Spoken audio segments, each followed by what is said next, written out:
Thomas Brennan saw the dust cloud rising from the southern ridge while the girl was still unconscious in his barn.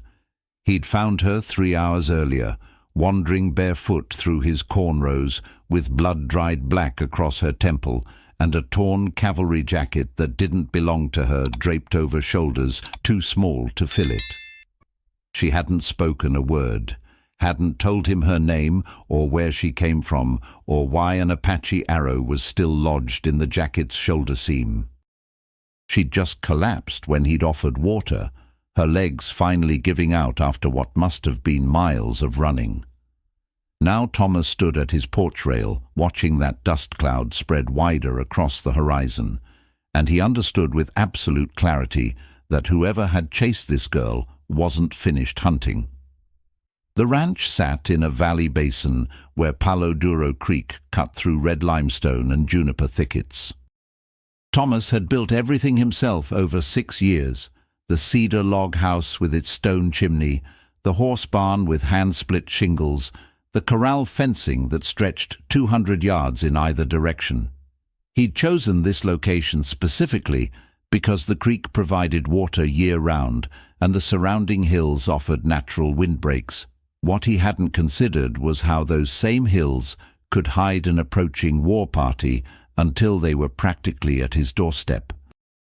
He counted the riders as they emerged from the canyon mouth, 20, 30, then more spreading out in a loose formation that suggested tactical precision rather than random raiding. They wore no uniforms, carried no flags, but Thomas recognized the distinctive riding style and the way they moved across terrain, like water finding the path of least resistance. Apache. And not a small scouting party either. This was something coordinated, something with purpose behind it. Thomas walked back inside where the girl still lay motionless on a pile of saddle blankets. Her breathing had steadied and some color had returned to her face, but she remained deeply unconscious. He knelt beside her and examined the jacket more carefully. Cavalry issue, definitely, with captain's bars still pinned to the collar. The arrow had punched clean through the heavy wool, but hadn't touched whoever wore it at the time, which meant this girl had taken it off someone else. Someone who probably wasn't alive anymore. Before we go further, if you're listening to this story and finding yourself pulled into this desperate situation, take a moment to subscribe to the channel, and down in the comments, tell us what city or country you're listening from right now. We want to know where our community of Western story lovers are located. Now let's get back to Thomas and this mysterious girl, because time is running out faster than either of them realizes. Thomas checked his rifle, an 1873 Winchester that had served him reliably through 2 harsh winters and more than a few encounters with mountain lions. 44 rounds total, counting what was in the magazine and the extra ammunition in his cabinet. He had a Colt revolver with 12 rounds, a shotgun with maybe 8 shells left, and a hunting knife his father had carried during the Mexican War. Against 200 warriors, it amounted to nothing. Against 20 or 30, it might buy him enough time to make a choice he didn't want to consider. The girl stirred. Her eyelids fluttered, and she made a sound somewhere between a moan and a gasp. Thomas moved to her side, offering the water canteen again. This time her eyes opened fully, and he saw they were the color of winter sage, pale green with flecks of gray. She stared at him for several seconds without recognition, then suddenly jerked upright, her hand reaching for a weapon that wasn't there. "Easy," Thomas said, keeping his voice low and steady. "You're safe. You're in my barn." The girl's gaze darted around the space, taking in the horse stalls, the hay bales, the sunlight streaming through gaps in the plank walls. When she looked back at Thomas, something in her expression shifted from panic to calculation. "How long?" Her voice came out raspy, barely above a whisper. 3 hours, maybe 4 since I found you." She tried to stand, but her legs buckled. Thomas caught her before she hit the ground, and she didn't fight him. which told him more about her physical state than any words could. When he'd steadied her against a support beam, she finally spoke again. "They're coming. They followed me here." "I know," Thomas said. "I can see them from the ridge." The girl's eyes widened. "How many?" "More than I can count from this distance. Enough." She closed her eyes, and for a moment Thomas thought she might pass out again. But when she opened them, they held a hardness that didn't match her age, which he estimated at maybe 19 or 20. "My name is Catherine Marsh," she said. "My father was Captain William Marsh, 3rd Cavalry. 5 days ago our detachment was escorting a supply wagon through Apache territory when we were ambushed. Everyone died except me. I took my father's jacket and ran." Thomas absorbed this information without comment. The timing matched what he'd observed about her condition and the pursuit behind her. What it didn't explain was why the Apache would commit this many warriors to tracking down one survivor. "Did you take anything else?" he asked. "Besides the jacket?" Catherine hesitated, then reached into her shirt and pulled out a leather document pouch, military issue, sealed with wax. "My father was carrying dispatches. Orders about troop movements and supply routes. He made me promise to get them to Fort Davis if anything happened." Thomas understood immediately. The Apache weren't chasing a survivor for revenge. They were chasing intelligence that could help them avoid cavalry patrols and ambush future supply trains. Those documents made Catherine worth more dead than alive, because dead meant the information stayed buried. "Fort Davis is 40 miles east," Thomas said. "You'd never make it on foot." "Then I'll take a horse." "You'll take a bullet before you clear the valley. Look." Thomas led her to the barn door and pointed toward the ridge. The dust cloud had moved closer, and now they could see individual riders cresting the hills, spreading out in a wide semicircle that would eventually surround the ranch entirely. Catherine's face went pale. "I brought them here," she whispered. "I'm sorry. I didn't know where else to go." Thomas considered his options with the cold pragmatism of a man who'd survived 6 years alone in territory that killed most settlers within 6 months. He could give up the girl, hand over the documents, and hope the Apache left him in peace. He could try to run, abandon everything he'd built and make for the tree line before the encirclement closed. Or he could fight, knowing the odds were impossible, but understanding that some lines couldn't be uncrossed once you'd decided which side you stood on. He'd spent his whole life avoiding exactly this kind of choice. He'd left Virginia after the war specifically to escape causes and conflicts and situations where principle demanded sacrifice. He'd built this ranch in the middle of nowhere because nowhere meant freedom from other people's fights. But standing in his barn doorway, watching 200 warriors close in on a dying girl who'd trusted him enough to collapse in his cornfield, Thomas realized that nowhere was just another word for nowhere left to run. "How good are you with a rifle?" he asked. Catherine met his eyes.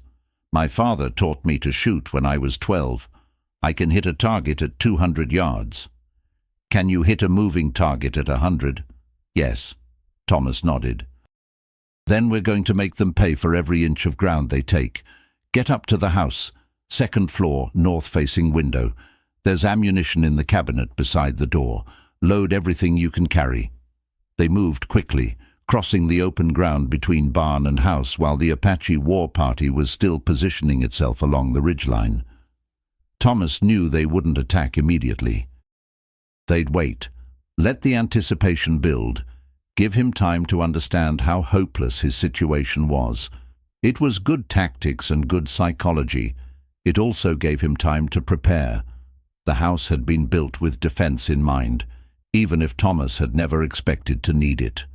Stone walls 2 feet thick, narrow windows with heavy shutters, a clear sightline in every direction. The 2nd floor offered elevation that would make it harder for attackers to get close without exposing themselves. It wasn't a fort, but it was better than nothing.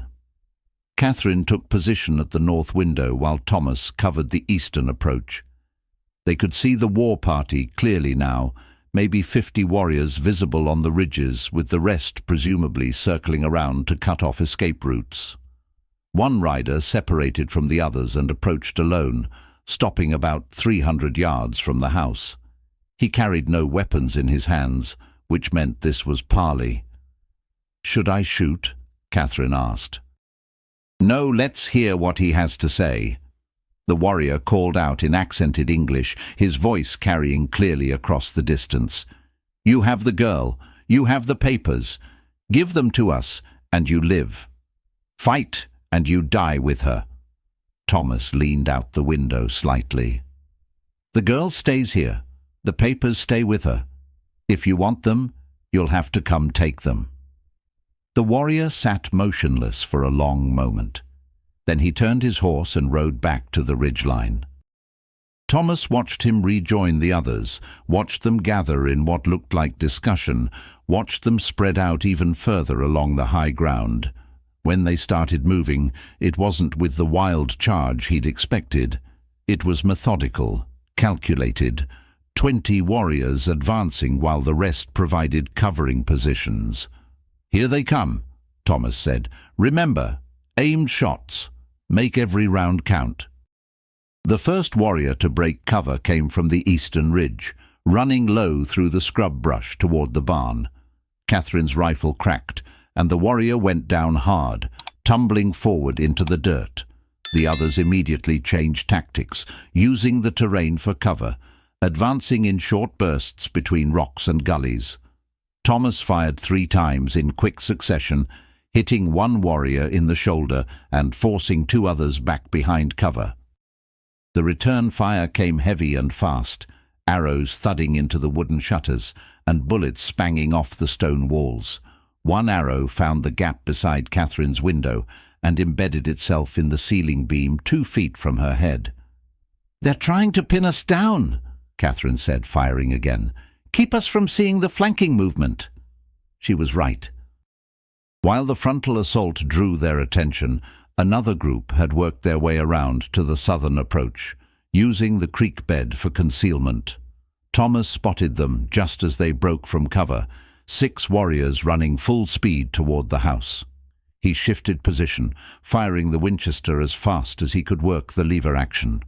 One warrior dropped, then another, but the remaining 4 reached the house and threw themselves against the door. Thomas heard the heavy oak shudder under the impact, heard them shouting to each other, heard the scrape of something metal against the doorframe. "They're trying to force the door," he called to Catherine. "Keep your window covered." Thomas descended the stairs 3 at a time, reaching the ground floor just as the door splintered inward. The first warrior threw, caught both barrels of the shotgun at point-blank range, and flew backward into his companions. Thomas dropped the empty shotgun and drew his Colt, firing twice into the doorway before the next warrior could enter. Then silence. The attack broke off as suddenly as it had started, the surviving warriors retreating to their previous positions. Thomas reloaded with shaking hands, his ears ringing from the close-quarters gunfire. When he climbed back upstairs, Catherine was still at her window, tracking movement along the ridgeline. "They're regrouping," she said. "That was just the first wave. They wanted to test our defenses." Thomas knew she was right. The Apache had learned what they needed to know. How many defenders, what kind of weapons, which approaches were most vulnerable. The next assault would be heavier, better coordinated, designed to overwhelm rather than probe. "How many did we get?" Catherine asked. 5, maybe 6. Not enough." The sun had shifted lower in the sky, painting the valley in shades of copper and amber. Thomas estimated they had maybe 2 hours until dark. If they could hold until then, the night might give them a chance to slip away, make for the dense forest 3 miles north where horses couldn't easily follow. If they couldn't hold, well, darkness wouldn't matter much at all. The second assault came from 3 directions simultaneously. 20 warriors advancing on the house while another group set fire to the barn. sending up thick columns of black smoke that choked the air and obscured visibility. Thomas heard his horses screaming as they kicked through their stall doors, saw them bolt into the valley where Apache riders cut them down with clinical efficiency. "They're destroying everything you built," Catherine said, her voice tight with guilt. "Things can be rebuilt," Thomas replied, firing at a shape moving through the smoke. "Just keep shooting." They fought through the afternoon, holding each assault, taking down warriors with careful shots while the Apache tested different approaches. The barn burned to ash. The corral fencing collapsed. The cornfield was trampled to mud and ruin. But the house held, and they held with it, two people against impossible odds, making impossible stands, because surrender meant betraying something more important than survival. As the sun touched the western ridge, casting long shadows across the valley, the Apache pulled back entirely. Thomas didn't celebrate. This was the silence before the final push, the moment when his enemies gathered everything for one overwhelming assault that would decide the outcome permanently. Catherine reloaded her rifle with the last of the ammunition. 12 rounds left," she said. "You?" 16 in the Winchester, 8 in the Colt. "So this is it. This is it." They waited in the growing darkness, watching the ridgeline for movement. When it came as fire. 20 burning arrows arcing through the twilight, landing on the roof, catching in the dry cedar shingles. Within minutes, the upper floor was an inferno. "We have to get out," Thomas said, grabbing Catherine's arm. They descended into choking smoke, stumbling toward the back door as the roof began to collapse. Thomas kicked it open, and they spilled into the yard just as 50 warriors rose from concealment points all around them. Catherine raised her rifle, but Thomas pushed the barrel down. "It's over," he said quietly. The warriors closed in, a wall of men with weapons trained on the two survivors. Thomas waited for the killing shot, the arrow or bullet that would end it. Instead, the same warrior who'd offered parley earlier stepped forward. "The girl and the papers," he said. "That was the bargain." "No bargain," Thomas replied. "We fought. You won. Now finish it." The warrior studied them both for a long moment. Then he did something unexpected. He lowered his weapon and spoke in his own language to the men around him. Several responded with what sounded like protests, but he silenced them with a sharp gesture. "You fought well," the warrior said in English. "Both of you. My men wanted to kill you slowly for the trouble you caused. I told them that anyone who fights that hard for someone else's child deserves a warrior's death. She's not a child," Thomas said, "and she's not mine. No. But you chose to die for her anyway. That means something." The warrior approached Catherine, who stood trembling but defiant. "The papers," he said, holding out his hand. Catherine looked at Thomas. He nodded once. She pulled the document pouch from her shirt and handed it over. The warrior examined the seal, then tucked it into his belt. "Now leave," he said. "Both of you, walk east toward Fort Davis. If you run, if you look back, my men will hunt you. If you walk with dignity, as warriors, you leave here alive." Thomas didn't question the offer. He took Catherine's hand, and they started walking, moving through the ring of Apache warriors who parted silently to let them pass. Behind them, the house collapsed with a roar of flame and timber, everything Thomas had built for 6 years gone in an afternoon. They walked through the darkness, following the stars east, not speaking, not looking back. Miles passed beneath their feet. Dawn found them on a ridge overlooking Fort Davis. The cavalry post sprawled across the valley below. Catherine finally broke the silence. "Why did he let us go?" Thomas considered the question. "Because killing us wouldn't have changed anything. He got what he came for. And maybe because he understood that sometimes the fight matters more than the victory." Catherine nodded slowly. "What will you do now? You lost everything." Everything except my life. That's more than most people keep when they make the choices I made yesterday. Thomas looked at the girl beside him, this stranger he'd decided was worth dying for. What about you? I'll report to the fort, tell them what happened.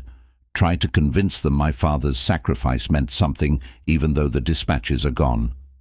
It meant something, Thomas said. He raised a daughter brave enough to run 40 miles through Apache territory carrying his last orders. That's more than most men leave behind. They stood on the ridge as the sun rose, two survivors of a battle that would never appear in any official record, a farmer who'd lost his home and a soldier's daughter who'd lost everything else. Below them, Fort Davis began to stir, smoke rising from breakfast fires, soldiers assembling for morning drill, the machinery of military life grinding forward, regardless of individual tragedies.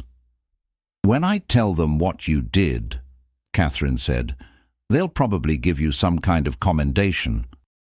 Recognition, maybe compensation for your losses." Thomas shook his head. "I don't want recognition. I just want to forget yesterday ever happened and find a new piece of nowhere to disappear into. You can't keep running from who you are." "I'm not running from who I am. I'm running from who other people want me to be." Catherine studied his face in the early light. "You're a good man, Thomas Brennan, whether you want to be or not." They walked down toward the fort together, and Thomas didn't argue, because some truths were too heavy to carry alone, and some fights were worth having even when you knew you couldn't win. The ranch was gone, burned to foundation stones and ash, but something else had survived the fire, something he couldn't name but could feel like weight in his chest, like obligation, like the beginning of understanding that nowhere wasn't freedom at all, just a different kind of prison.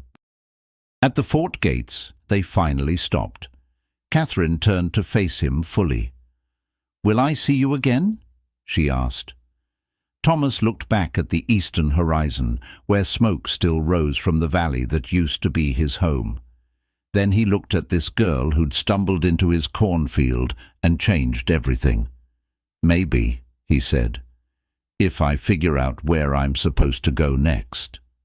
And if you don't, then I'll keep walking until I find another nowhere.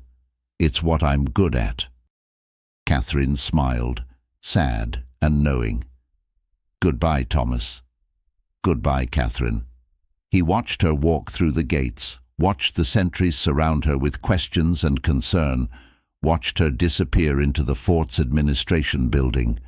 Then he turned and started walking, not east or west or north or south, just away, following the road that wound through hills he didn't recognize toward towns he'd never visited. Behind him, Fort Davis faded into the distance.